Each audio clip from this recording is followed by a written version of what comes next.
Well, I only had 2 friends in the whole church. And somebody told me I lost both of them this morning.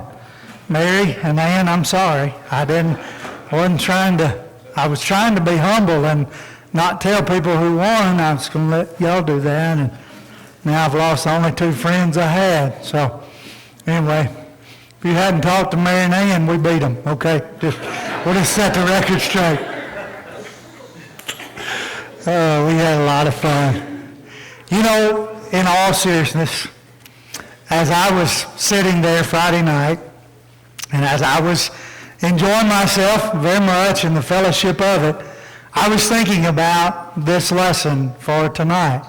Been working on it for a couple of weeks now, and it just hit me the value of multi-generations within the church.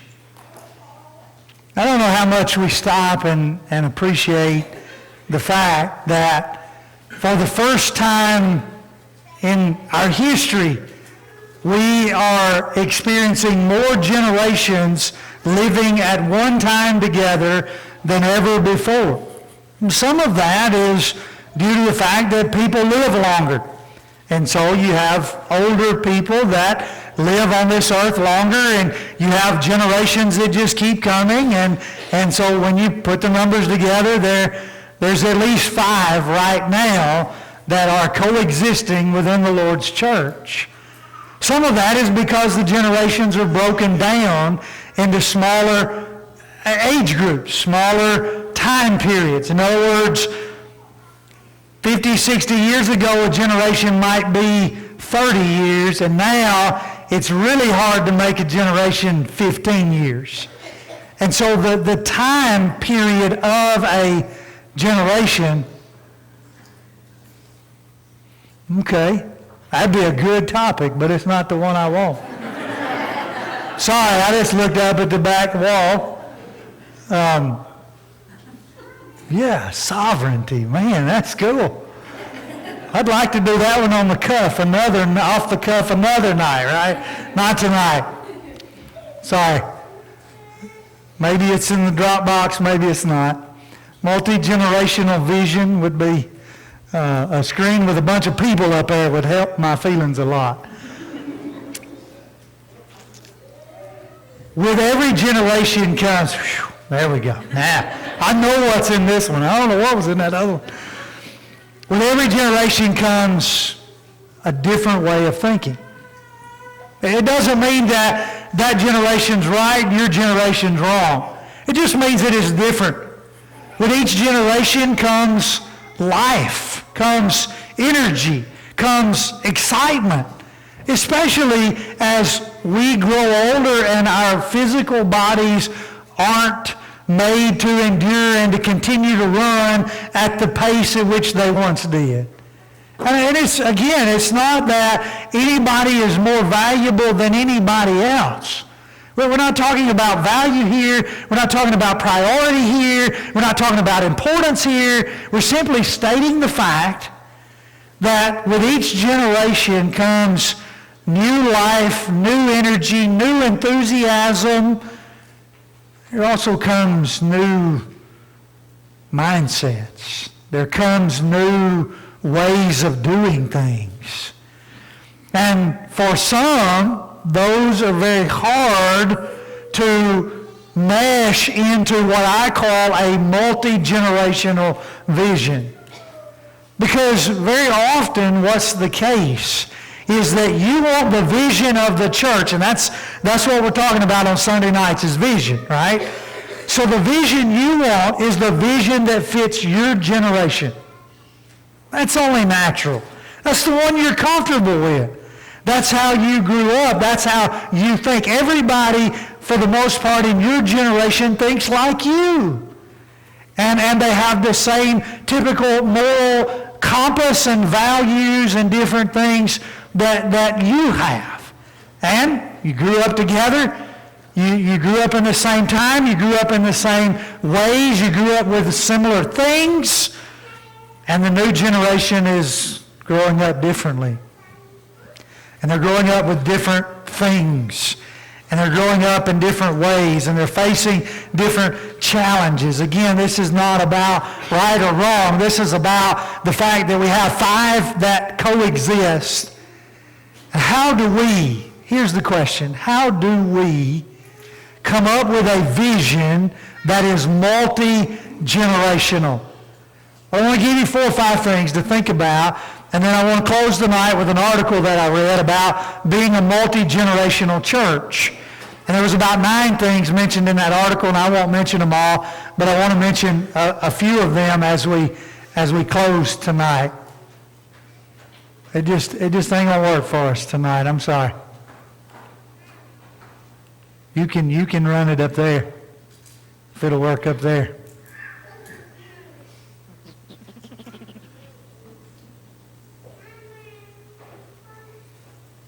Maybe not. We're going to try this again.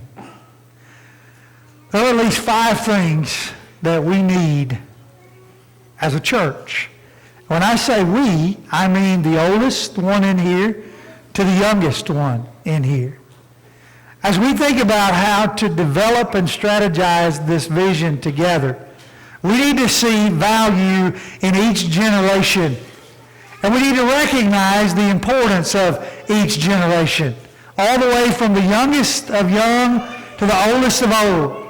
And as we did that Friday night, we did it across generational lines, which was kind of cool. It was kind of neat to sit there, see us all in a common bond together, doing something as simple as playing cards and as unimportant as playing cards, yet the power that I was watching as grandchildren played with grandparents. And that's cool. That's the kind of things that we're trying to promote and trying to encourage in this multi-generational vision. The first thing we must have is mutual submission. Now, mutual submission says, I'm going to submit to you, and you're going to submit to me. We're going to submit to each other because we're all submitting to God. Now, wait a minute. My generation shouldn't have to submit. Breakdown in the vision. Oh, now, wait a minute. My generation has been here the longest. So my generation ought to be the ruler and authority and the lead and the guide. And what my generation decides, breakdown in the vision. There has to be mutual submission. On the other end of that spectrum, we can't have the new generation, the youngest generation, saying, well, they're just a bunch of old fuddy-duds and they don't know what they're doing. That's not right either. And why do they get to lead just because they're old, right? That doesn't work either. It's a breakdown in the vision. The vision says that we are going to mutually submit to one another as the Bible suggests. 1 Peter 5 and verse 5. Clothe yourselves with humility. In other words, dress yourself, put on, make your daily behavior and conduct that of humility. We're going to get pride out of the way. We're going to get arrogance out of the way. We're going to get haughtiness out of the way. There's no place for that in the Lord's church and in our vision. Our vision says we are going to conduct ourselves very humbly. And in humility, we are going to submit to one another. We are going to lean on one another. We are going to respect one another. We are going to accept one another, regardless of what generation we find ourselves in. The second thing is mutual authority. You say, well, no, wait a minute. The older folks have got to be in a position of authority. No, God has got to be in a position of authority. Jesus is the head. The church is the body. The body is made up of many, many members, and there is nowhere in there does it say anything about a certain age has got to be a certain age has got to be a certain age. Now, I'll say very quickly, and I get it, that in terms of church leadership, There has to be male leadership. He has to be the husband of one wife. He has to have children. And so therefore, okay, the newest generation's not going to make it. I get it. They're not married. They don't have children. They don't have children old enough to... I'm not denying any of that. Please don't misunderstand me. I'm simply saying that is not our focus. That is not our purpose. Well, we're the authority here because we're older than you. That is a poor excuse for demanding authority. Secondly, how can you demand authority within an organization that doesn't belong to you in the first place? Thirdly, elders have no rule within the Scriptures to demand authority. Even elders, those that we would put in a position of authority within the Lord's church. They have every God-given obligation to earn the respect by leading as an example and being the servants and the men that God has called all of us men to be, really, if you boil it right down. Nobody's demanding authority here. Well, my generation ought to... No. Nor are we cowering to any generation. Well, we're going to have to do what the young people want to do in order to keep the young people here. It's terrible. That is a terrible breakdown in vision. The vision says we mutually have authority in the sense that we understand I am a part, you are a part. We mutually honor and respect each other as being individual parts within different generations. Because of that mutual authority, Jesus would say things like this. The Gentiles lord it over one another. We're not going to do that. That's not what the church is going to be. The church is not going to be a society or a family where somebody is trying to exercise authority. Now, let me tell you, if you want to be great, you be a servant. You be a servant. Jesus said, if anybody's got the right to exercise authority, it'd be me. But I came not to be served, but to serve. You show me a church where there are 5 generations existing, because most of them will have. And sadly enough, the older generations will typically have more people within them. You show me a church where everybody, regardless of generation, says, we want to be nothing more, nothing less than a servant of Jesus Christ. And what that means is if I need to serve that generation or this generation or that generation, this is not about who's in charge. This is not about who's in control. This is not about who gets to make the decisions. This is about what can I do to help this church to grow, regardless of whether I'm in the oldest of generations or the youngest of generations. But then thirdly in this vision, I think after we understand mutual submission, ultimately to Christ and to one another, mutual authority, then thirdly, we talk about mutual responsibility. One of the saddest things I've ever heard in the Lord's church. And I've had some people talk pretty straight to me. I had a woman tell me one time she hoped I starved to death. She was a sister in Christ, by the way. I'm telling you, I've heard some pretty rough stuff in my life, okay? But the worst thing I've ever heard, he was sitting on about the 3rd pew there, and Leah, since there's nobody sitting there, that's what I'll use that pew. Might have been the 4th pew, Denny, but you'd fit, so I better be careful here. He was sitting about right there, and we had a young man leading singing. He was in his late 60s, so you wouldn't fit, okay? He was in his late 60s, and the young man that was leading singing come by, and he said, the person that's supposed to lead the opening prayer is not here. Would you lead the opening prayer?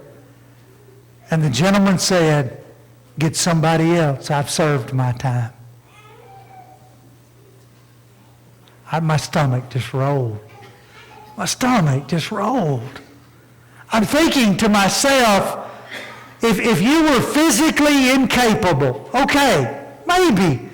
You know, there might come a time in a man's life when he is of the older generation and he is physically incapable of getting up and leading a prayer in an orderly, timely fashion without causing a commotion. Okay, fine. That's not the case here.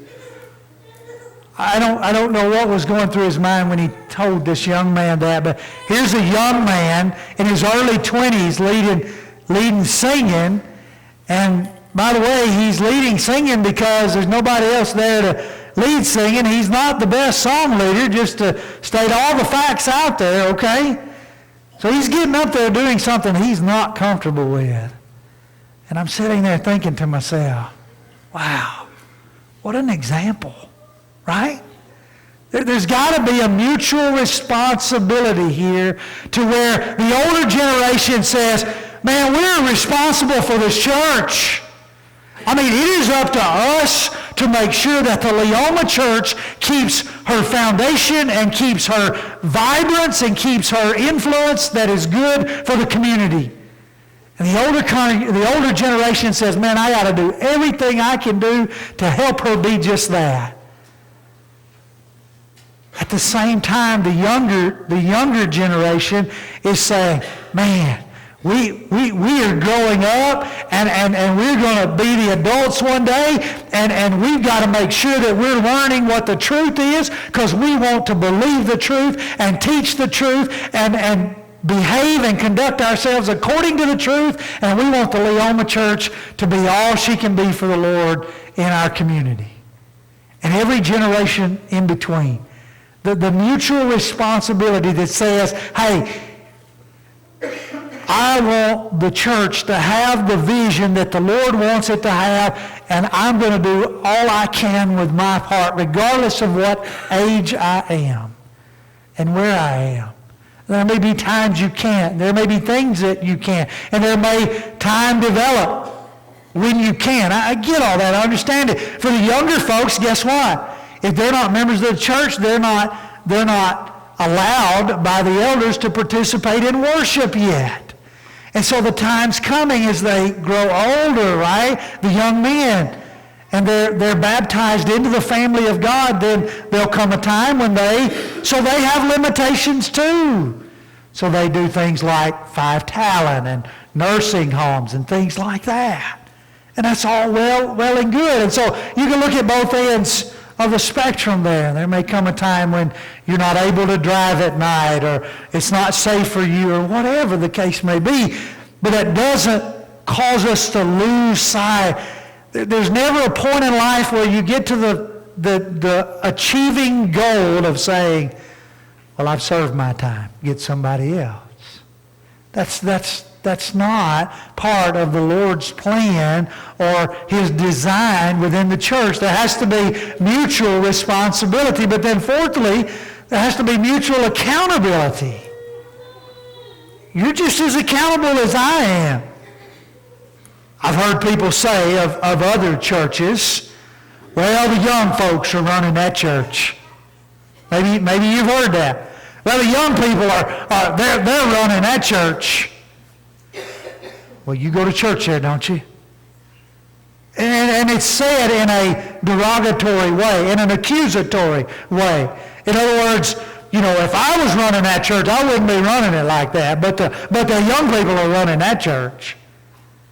And I want to say, well, you're just as accountable as anybody else. You go to church there. You're just as accountable to the Lord. As a matter of fact, we're all just as accountable, right? So if things aren't what they ought to be, then you and I ought to accept some accountability to do what we can to... I'm not denying the fact that ultimately the elders bear the responsibility and the accountability before the Lord. Absolutely. The Bible makes that very clear. But what you and I could do in blessing them in this multi-generational vision is that we don't say, well, we had our chance, now we're going to have to give somebody else a chance. Or, well, our generation wouldn't do it like that, so it's going to be that generation's fault. I don't believe the Lord's going to hear those excuses. Because when you stand before the Lord, you're going to give an account for what you did. And I'm going to do the same. So not only should there be a mutual accountability, but there's an individual accountability, meaning you are accountable for you.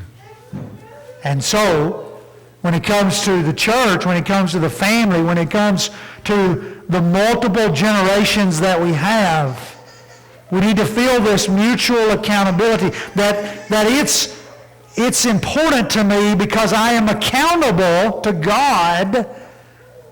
It's important to me that the elders lead as God has designed for them to, because I am accountable. Oh, it's easy to pass the buck, ain't it?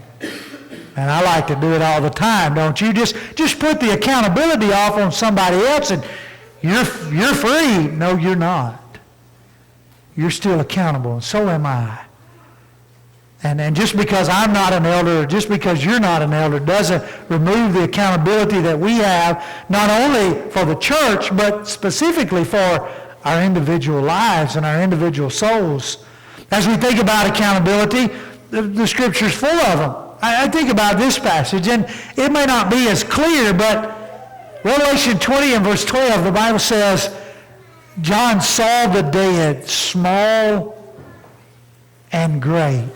I just, as I reread that this week, I thought about, I understand it's everybody, right? It's a judgment scene there where the books are open. And each one is judged according to the things written in the book. And the things written in the book are according to their works. And I'm thinking about accountability, and I just get caught up on this phrase, small and great.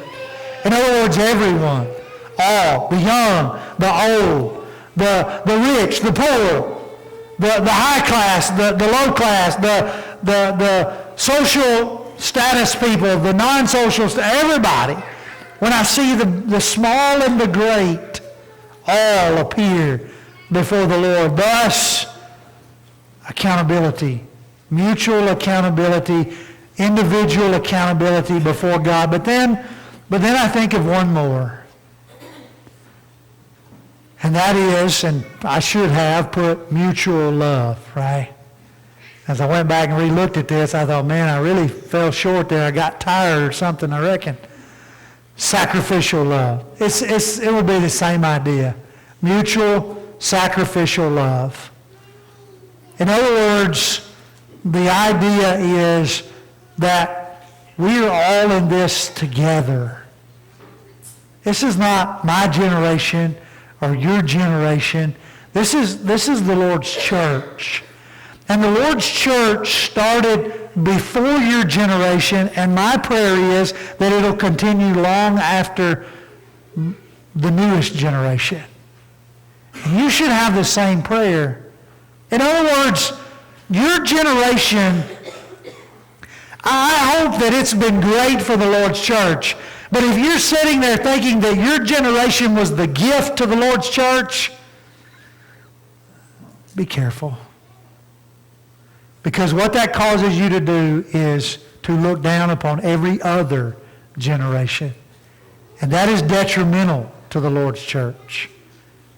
You need to be sitting there thinking, I live in my generation, and thanks be to God that I'm in my generation. What has my generation done for the Lord's church? But then as I read this article about being a multi-generational church, you go to 1st and 2nd Timothy and Titus, and you see a lot of multi-generational stuff. Because obviously you got Paul, the older guy, writing to Timothy and Titus, the younger guys, right? And so you've got multiple generations in this whole background and setup. And so all of these will come out of those 3 books. Just think about even what Matthew read a while ago from Titus chapter 2. The older men, the older women. We would be foolish to admit, or to not admit rather, to ignore the fact that there are differences within our generations. Come on now. These kids up here, they don't even think like I think. But they think differently than I think, and I'm a lot closer to their generation than some of you are, right? I mean, we were just talking Friday night about the young at heart needed to go home and go to bed, right, Mary Nan? But anyway, I don't think like these people, right? I don't think like these people. And I'm not too far removed from their age, but I'm not in their generation. And they think differently than I do. And you think differently than I do if you're not in my generation. Therefore, you think a lot differently than they do. So we're not trying to sit here and say that differences don't exist. Sure they do. Sure they do. These people up here on these front two pews is trying to figure out why you call the days of non-indoor plumbing, non-electricity, the good old days, right? They don't understand that concept. They just don't get it. Why would those be good days, right? In the same way, if you want something done to your smartphone that's smarter than you, I would advise you to bring it up here to the front two pews. They'll have it done before you get through with your conversation after church, right? Because that's the way they think. You don't think like that. I'm just pointing out there's differences. It doesn't mean one's right or one's wrong. It doesn't mean that one's more important than the other. What we've got to realize is that we need to be all of those mutual things to each other. Meaning I mutually submit to them. We understand the mutual authority, the mutual responsibility, the mutual accountability, and then the mutual love that we are to have for one another. They're not rebuking older man, but encourage him as you would a father. Younger men as brothers, older women as mothers, younger women as sisters, all in purity. In other words, we treat the older the way we're supposed to treat the older. I've just violated 1 Timothy 5, verses 1 and 2, haven't I? Because I don't treat Mary and Ann like sisters. I treat Mary and Ann like mothers. And that's what I'm supposed to do. And that's how we're supposed. They don't treat me like a brother. They treat me like a son. Because that's what they're supposed to do, right? That's the principle here. There's differences there. We treat older men, older women as mothers, as fathers. We recognize the differences that exist. And then those that are our age, then we treat them like brothers and sisters. And we understand. And all of this, the key phrase in 1 Timothy 5 and verse 2 is the last three words, in everything. It's all about purity. And so the differences that exist, the different ways of thinking, the different ways of living, the different ways of doing things, we never lose sight of the principle of purity or holiness. How we treat one another, how we address one another, how we approach one another. Paul gives Timothy some guidelines there as he crosses generational lines. He also says to the older that you need to lead in a very godly way. Because here's what's happening. There are children, 2 Timothy 3, beginning in verse 14, there are children that are learning from childhood. That's what's supposed to be happening, isn't it? And as children learn from childhood, guess who they're learning from? The older. So the emphasis is placed on the older generations. We've got 2 or 3. If you're in the youngest generation, you've got 3 or 4 that are older than you. The older generations to lead in a godly way, to teach in a godly way, to be that godly example so that these children, as Paul is telling Timothy, hey, from a child, you've been learning the Holy Scriptures. We want these young children to see the Holy Scriptures. We want them to see them being lived out, being taught by the older generations. But not just that, but then the younger generations need to follow in a godly way.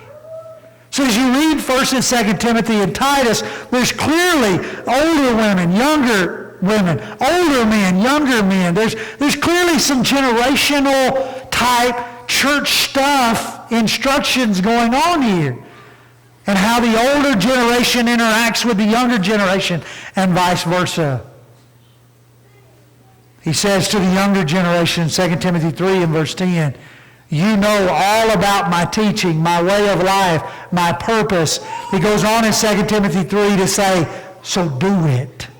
In other words, it's not just about the older generation leading in a godly way, but it's also about the younger generation following in a godly way. And that's all part involved in the vision here. Paul says, you've seen me, you've listened to me, you've watched me, you know what I'm about. Now you go practice these things because you've seen me live them. I'm telling you that a strong, healthy church is one that has older generations leading in a godly way so that the younger generations can follow in a godly way. And wherever you fit into that spectrum, you ask yourself, am I doing that? As an older generation, am I being the best I can be to lead the younger generations in a godly way? Because I understand that faith is an individual thing, and everyone has their own faith, but I also want to remind you that faith is passable, meaning you can pass it, because apparently Timothy's mother and grandmother had passed it. What do you think? 2 Timothy 1, verse 5. Paul mentions the faith that Timothy has, and he mentions where he got it from. So it's clear that grandmother had been leading in a godly way, and daughter had followed grandmother, and now grandson is following mother, who's following grandmother, who's following Jesus, right? Faith is passable. It is. I'm not saying you can have someone else's faith. I'm simply saying that the next generation is counting on us to pass them that faith. I would say to the younger generations, and please hear me, that it is our God-given responsibility to take care of the older generations.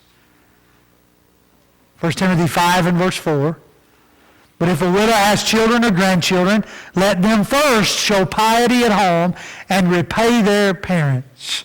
Obviously, to be a widow, you've lost your husband, you're over the age of 60. He's given instructions for the church and how to care for these women who have nothing and have no way to provide for themselves. And the first thing he says that must happen is generation number 2 and generation number 3 need to be first. Not the church.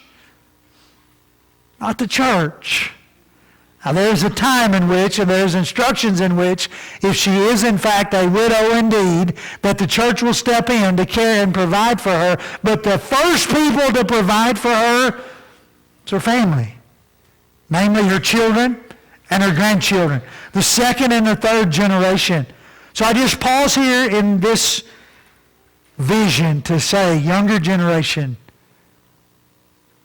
it is God-given to us that we be there for the older generation, whether they be biological family or not. And I realize the principle here is biological family, and certainly that ought to be the case, first and foremost, without asking. But then second, and very closely kin to that, is whether they're biological or not. If I can do something to care for the older generation, then I ought to be fully willing within my capabilities to do all I can do.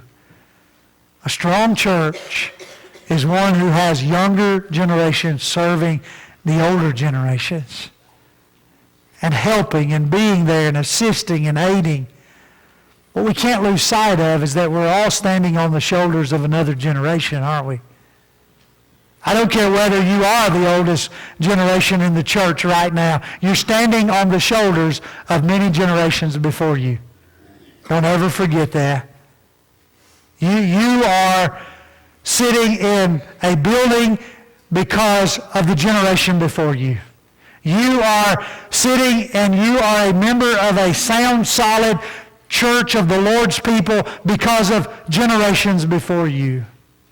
We are all sitting on the shoulders of the generation before us, in our case here. Now, there may be a church out there that's a first-generation church, But that's not the case for us. You may be a first-generation Christian, and praise be to God that you are. But as a church, we're not a first-generation church. There are generations that have gone on before us. Our forefathers, 2 Timothy 1 and verse 3, our forefathers have laid and paved a road that we're traveling on right now. And thanks be to God that they have. What a wonderful inheritance we're enjoying as a spiritual family because of generations that we may have never met or only heard about or read about or been talked about. Some of them we met if it was just a generation or two ago. So let's not lose sight of the fact that our generation is not the latest and greatest gift to God's church. It is the current one. That's right. And that's it. It's the current one. I am in my generation, and I am currently in the Lord's kingdom to do the best I can do to glorify and honor God. And I'm standing on the shoulders of many, many other generations. But then the last thing I want to remind you from that article is that if time were to stand and time were to continue, there are more generations coming. There are more generations coming. And so while we are thankful for the generations of our forefathers who have gone before us, we must quickly turn a blind eye to the generations that are coming after us. If the world stands and if Christ doesn't come back, the Gen Zers are going to have to give way to the next generation. And I'm really excited about the next one because the last time I checked, Z is the last letter in the alphabet. So the next generation is going to be the Gen AAers. This is going to be cool. They're going to be double A's, I guess. I don't know. And who knows? Time may transpire and we have the triple A generation, right? We got double and triple A batteries, so why not have double and triple A generations? The point is, there's going to be another one coming if Jesus doesn't come back. And if they're going to be able to enjoy raising their family in a sound church of the Lord's people, guess who that responsibility lies on? Right now it lies on me and you. Just as Paul was talking to Timothy in 2 Timothy 2 and verse 2, what I've committed to you. Paul said, Timothy, don't let this chain end with you. You got to give it to other people who can give it to other faithful men, who can give it to other faithful people. It works the same way in generations. This generation needs to be, the oldest generation needs to be saying, listen, before we're gone, we need to make sure that the next generation is able to carry the baton. And so forth and so on. Willie Hamblin always said, and he's so true, we are one generation away from apathy. One, just one. Don't pass that baton. And look at what the Leoma Church of Christ could look like in 2120. Many generations removed from you and I. But oh, the impact we could have on that generation. And we'll never see it in body form. What we're doing right now. And so it's important for us to have this multi-generational vision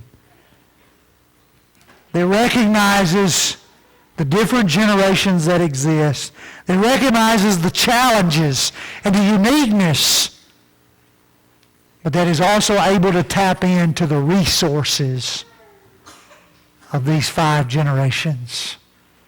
It's a vision that involves a lot of mutualness because we're all in this body together regardless of what age we are.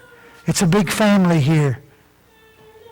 My prayer is that we'll be there for each other, that we'll be mutually engaged with each other in all purity, the way God designs, the way God has prescribed. And that as future generations come, They will be blessed the same way you and I are being blessed with a faithful, sound group of the Lord's people. It's all about vision. And if we can't see the next generations coming, then we're bound to make it miserable for them. So I hope that in our vision, we understand the future generations. We understand the previous generations. We understand the value of being able to pass our faith to the next generation and how important that is. And you as older folks lead us as younger folks in a godly way. And we as younger folks follow in a godly way. What a powerful article that was about being a multi-generational church. That's what we are. How well is our vision across generation lines? I hope it's really good. Well, maybe there's been something tonight that has been said that will help you to value or to see the other generation better, more godly, more respectful, more helpful, whatever the case may be.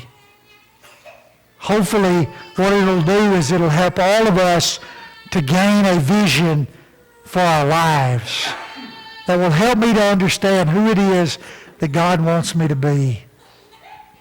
Because ultimately, that's what matters, right? Is that I be who God wants me to be, regardless of what age I am or what generation I'm in. And so if you're not that person tonight, we invite you to come as we stand and sing.